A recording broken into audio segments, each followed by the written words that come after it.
Hello, and thanks for listening. You're listening to the very first ever birthparentfinder.com podcast. I'm your host, Chris Schauble, along with the founder, Jay Rosenzweig. We are so excited to have you listening because we're going to help you, if it is your journey, find your birth family, your birth mother, your birth father, and we have someone with us today, a very special guest, Anne-Marie Frohoff, USA Today, award-winning, best-selling author. We're excited to have her here today. You're going to hear from her in just a little bit. If you're also watching the simulcast, you'll see her. But Anne-Marie, say hi so they know you're really here. Hello. All right, we're going to talk to Anne-Marie in just a little bit. But this journey is for you. If you want to learn how to find someone in your past that you just have been dying to get to all the information about, get to know that person, this is the podcast for you. If you know someone who might be thinking about it, this is the podcast for you. Jay Rosenzweig, the founder of birthparentfinder.com. Tell us the story of how you got started. Well, hi, Chris. I'm really excited to get this podcast going. And hi, Anne-Marie. It's nice to see you. So I've been a private investigator since 1982. And in that time, I've probably located well over 10,000 people, believe it or not. It could even be 20,000. I lost count a long time ago. So my niece, she was adopted by my brother-in-law, and she's African-American. She was adopted into a white family. And she, one day I was at her house, and she probably was around 20 years old at the time. And she was on her computer, and I go, well, Maggie, what are you doing? She goes, I'm looking for my birth mother. I go, well, you're going about it all wrong. So I said, let me take over your computer. In about 2 minutes, I got the information that she had and found her birth mother living in the DC area. And it was the right person, and she reached out to her. And about a year later, they had a reunion at my brother-in-law's house. It was great. And about 3 years later, she got married, and they were all invited, and they all met me for the first time, the entire family. And it was really nice. So Maggie at one point said to me, why don't you just have a separate company to locate birth families? I said, Maggie, that's a really good idea. So we formed Birth Parent Finder. And that was around 2006. In 2007, it really got going with the website. And it was a small company. It's still pretty boutique. We have 4 people working for us. And then in 2014, things really took off because of your story, Chris. It put us on the next level. And I'm forever grateful for working with KTLA on that. It's been an amazing ride since.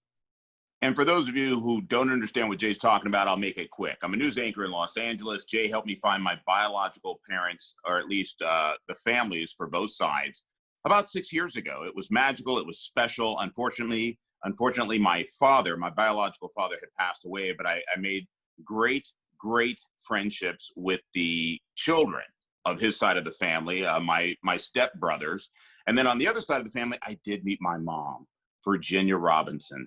Great story. And we won't get into all that today, but Jay, it was because of birthparentfinder.com, and without you, we couldn't have done it.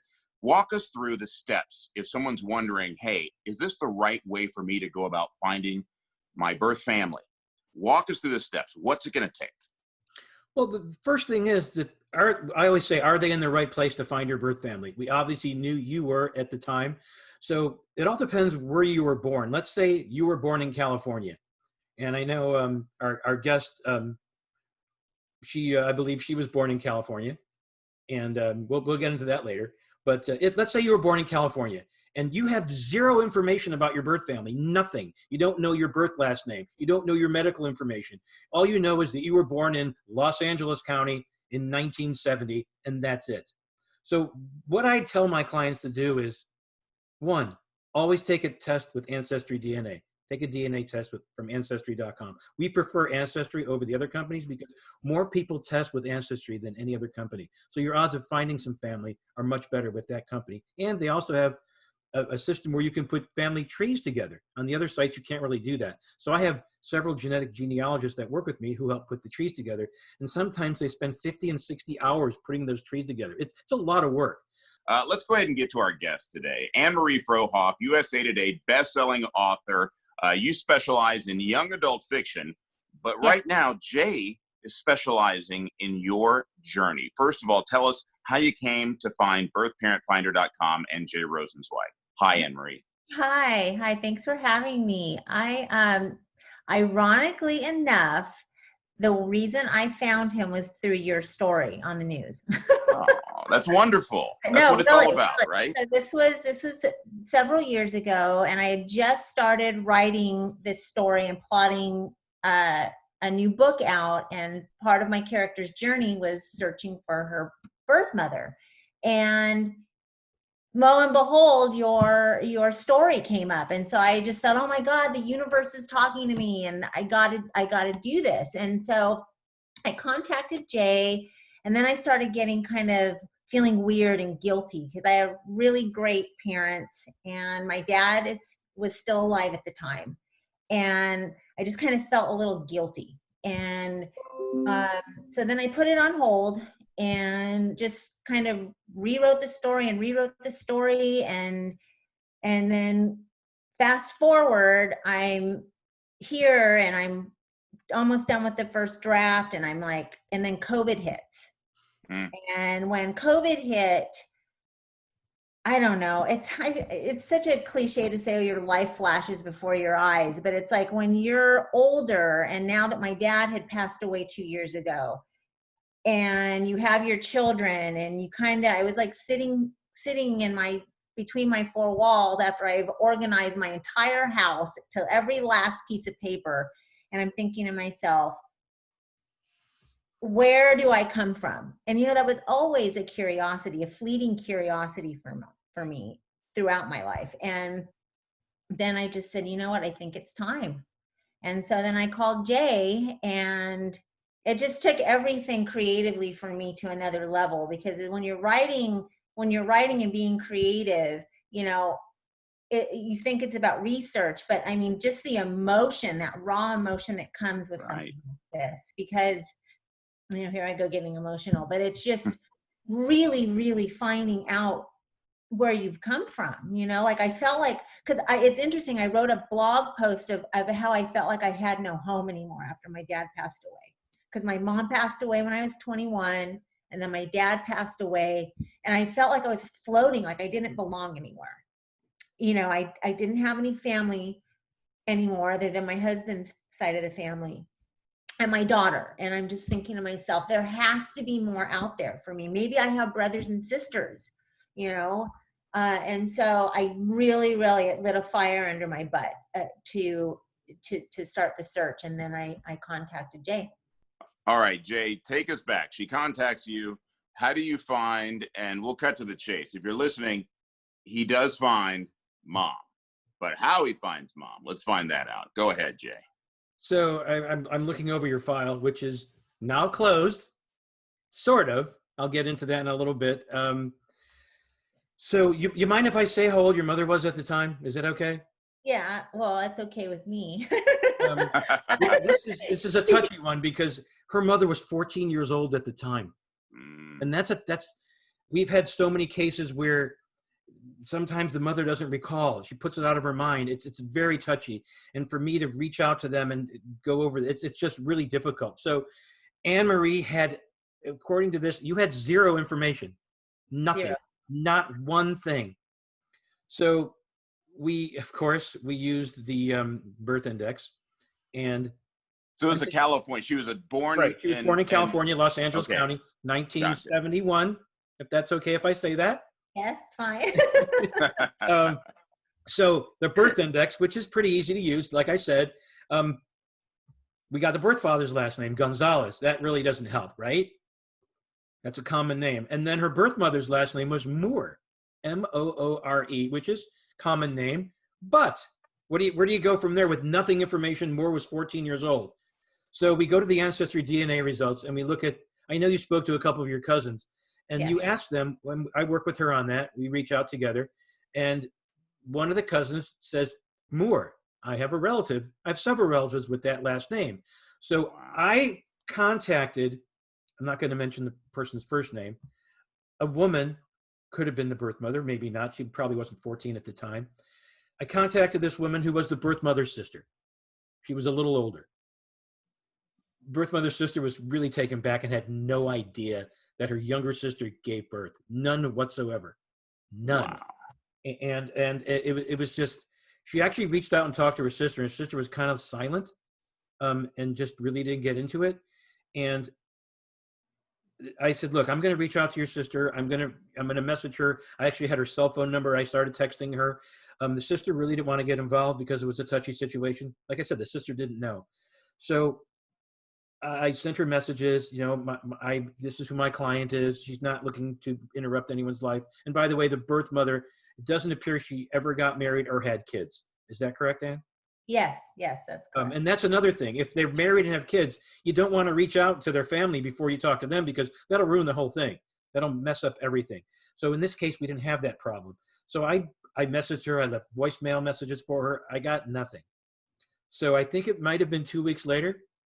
She had her friend or cousin. Her cousin Reach out to me and said, I'm going to be the liaison between Ann and her mother. This is very difficult for her. I appreciate you reaching out and being as discreet as you can. This just a lot to go through, and she'll be in touch. So I waited. About another few days later, the birth mother reached out to me. She called me, and she goes, thank you for being discreet. This is very difficult.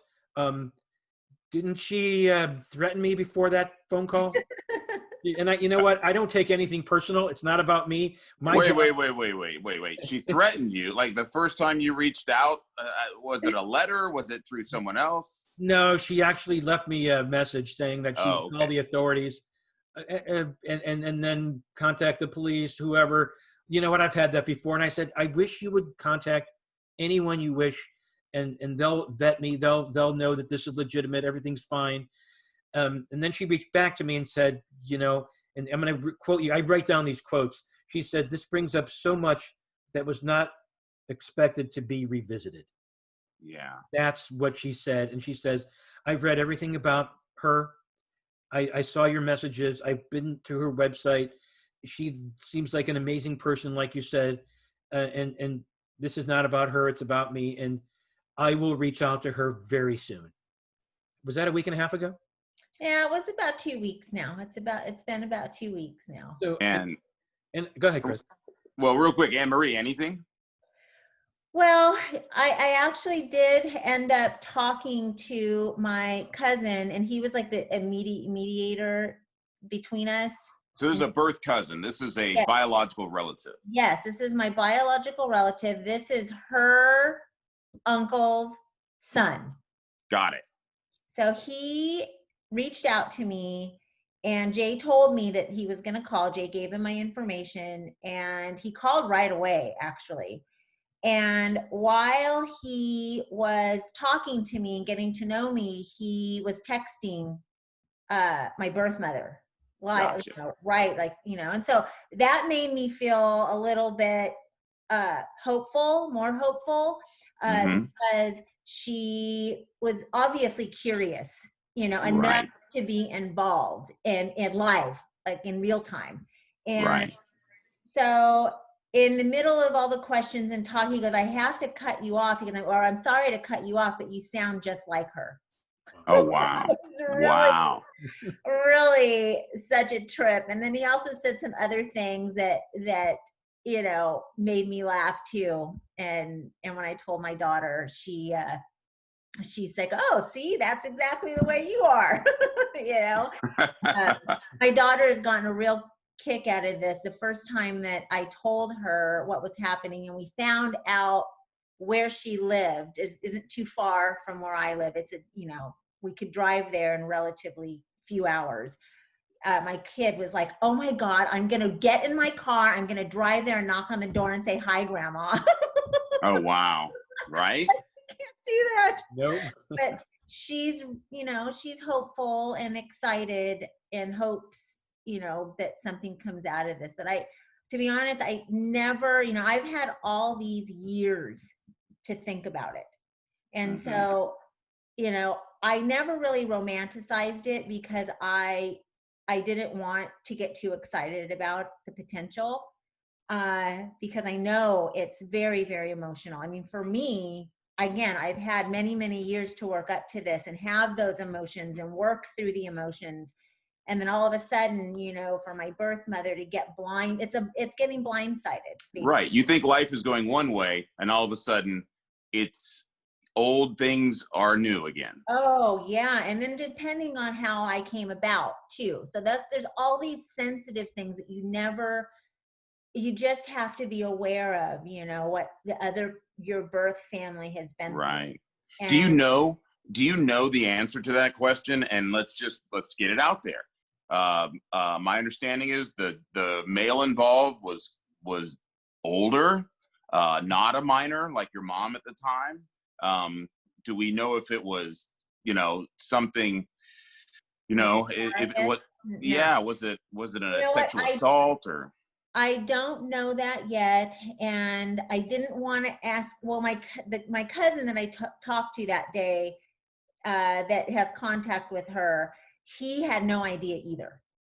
Oh wow! That I was born. So this was basically kept from most, if not all, of the family. Yes, that's the impression that I got, that we got, and so, I didn't even ask him any questions about her. To be honest with you, it's her story to tell.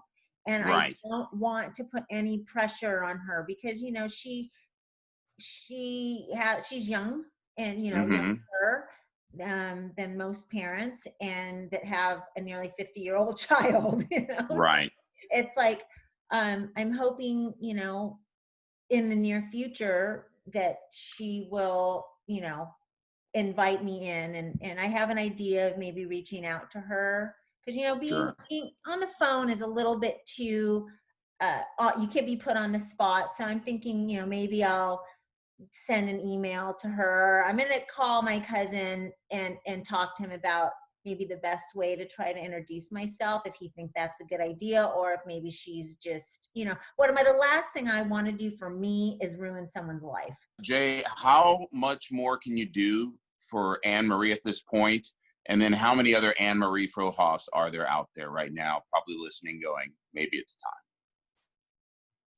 Well, first of all, there's probably thousands of people like you that have a case or story just like yours. And some people can't afford our services, and some people can. We take several pro bono cases a year, depending on the circumstances.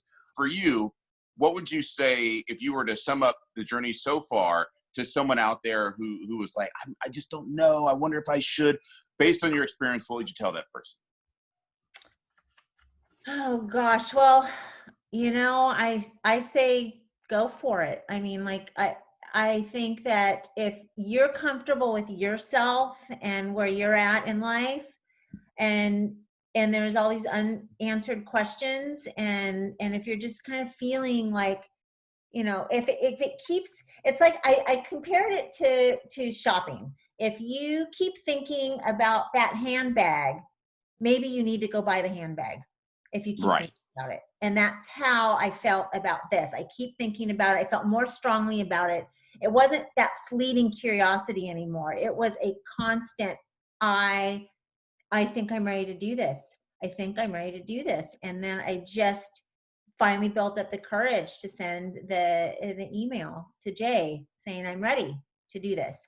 And at the speed of how it happened was mind-blowing. And if it keeps popping in your head more often than not, I think maybe it might be time for you to do it. That's what I would say. And I think that is fantastic advice. All right, Anne-Marie Frohoff, award-winning, best-selling author. What a great first guest to have on the birthparentfinder.com very first podcast. Thank you so much for helping our listeners and our viewers today. I'm sure you've inspired a number of people. Jay Rosenzweig, what you've done is amazing. You're helping so many people, not just nationally, but internationally. That's another podcast story we can talk about. I'm your host, Chris Schauble. Thank you for listening. Be sure to subscribe to birthparentfinder.com and our podcast.